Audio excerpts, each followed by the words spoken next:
this was not my first Paul Tremblay book.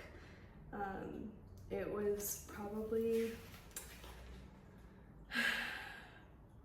like my third.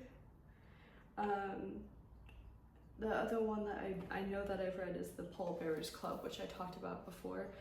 But this one, I get a lot of my books from thrift books, by the way, so if you see stickers all over them, it's because I use thrift books. But this book was not, I won't say it's like a bad book, it just probably wasn't my favorite book. It followed a family and their little girl and her older sister, and her older sister has professed to being possessed. And it is a very interesting line, and it's usually a line that I like a lot, where it's between, is it a actual paranormal possession or is she mentally ill? So, you know, it's kind of a fun toss-up. But anyway, what happens, and I'm sorry, I'm gonna take the sticker off while I'm talking because I need to fidget. But what happens in the book is that her family is not doing well financially, and so her father, I believe it is, decides to sell the rights to their family story. So they end up being filmed by a documentary crew as she is possessed, and then as a priest performs an exorcism on her. And it's very reminiscent of The Exorcist or some such thing, except in The Exorcist she's actually possessed by a demon, and in this book you're kind of like, is she possessed by a demon? But anyway, let me read the summary and a couple of the quotes about it. Like, it's a fine book. It's just that the Paul Bearers Club had a wonderful, interesting twist where I was like so invested in it and really impressed by the writing. This is a little bit more pulpy, is that what it is? Like, kind of not the most deep, but that's fine. Not everything has to be deep and super complicated, but just don't expect that out of this book. Okay, the back says, the lives of the Barretts, a normal suburban New England family, are torn apart when 14-year-old Marjorie begins to display signs of acute schizophrenia. To her parents' despair, the doctors are unable to stop Marjorie's descent into madness. As the Barrett's stable home devolves into a house of horrors, they reluctantly turn to a local Catholic priest for help. Father Wanderley suggests an exorcism. He believes the vulnerable teenager is a victim of demonic possession. He also contacts a production company that is eager to document the Barrett's plight for a reality television show.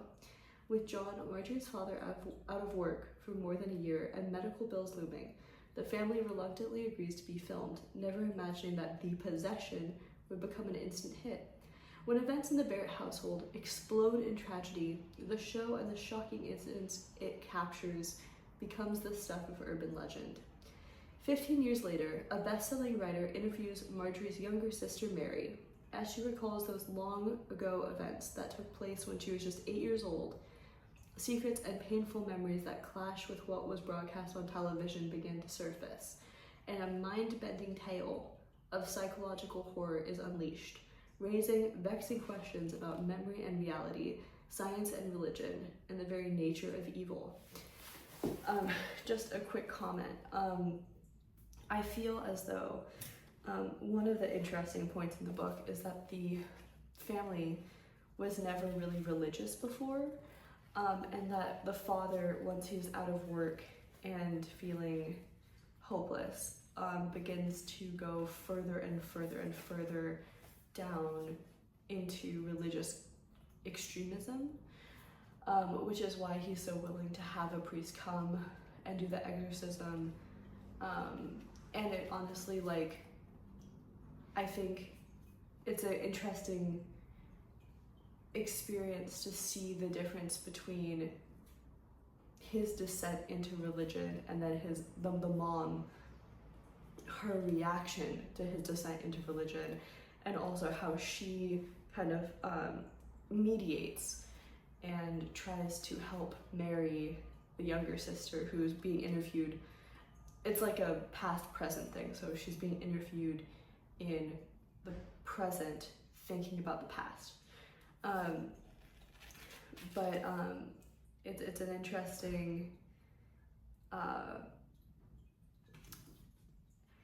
it feels real. It feels realistic how the mother reacts to the father's extremist beliefs. Like, for example, there's a part in the book where instead of taking the older sister, who I don't remember, Marjorie, the older sister Marjorie begins to be very schizophrenic and is kind of losing control of herself in reality.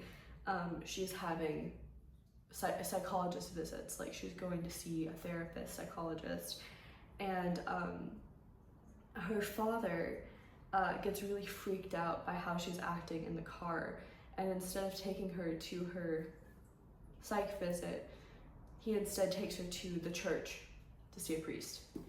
And the mother is incredibly upset because, one, he didn't tell her, and two, that was a visit that she really should have had, because the therapy seemed to have been at least, helping her talk about what was going on with her.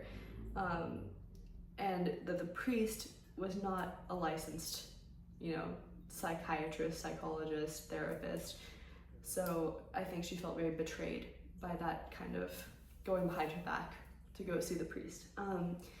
Anyway, it's interesting, but it's definitely a very honest and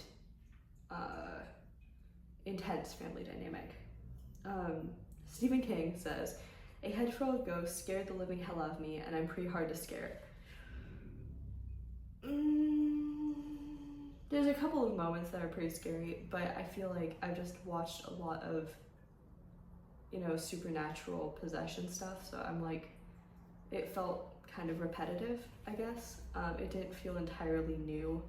It just felt a lot like The Exorcist or like any of those kind of like found footage possession films. I'm not trying to go against Stephen King, but that was just my opinion. Progressively gripping and suspenseful, Tremblay's ultimate blood-curdling revelation is as sickeningly satisfying as it is masterful. NPR Books.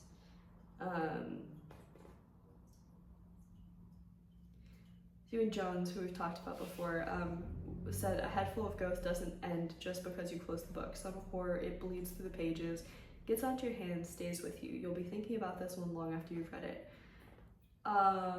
Maybe I read this book wrong because I honestly forgot what it was about. But it's not bad, it's just very like, you read it and that's over. To me, it might be scary to you.